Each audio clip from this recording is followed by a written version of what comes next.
দিনাজপুরের নবাবগঞ্জ উপজেলায় ৭৯ জন গ্রাম পুলিশের হাতে নতুন পোশাক ও আনুষঙ্গিক সরঞ্জাম বিতরণ করা হয়েছে। বৃহস্পতিবার দুপুর ২টায় উপজেলা পরিষদ প্রাঙ্গণে উপজেলা প্রশাসনের উদ্যোগে এ কার্যক্রম অনুষ্ঠিত হয়।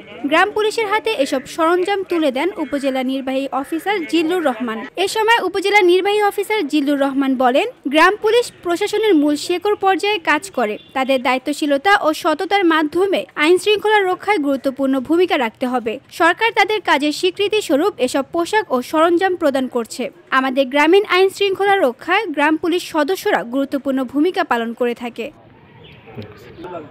উপজেলার ৯টি ইউনিয়নের মোট ৭৯ জন গ্রাম পুলিশ সদস্যকে পোশাকের সঙ্গে ছাতা, লাইট, জুতা ও বেল্ট প্রদান করা হয়। এ সময় অনুষ্ঠানে উপস্থিত ছিলেন উপজেলা সহকারী কমিশনার মুনতাসির মাহফুজ এবং গ্রাম পুলিশ ও স্থানীয় গণ্যমান্য ব্যক্তিরা।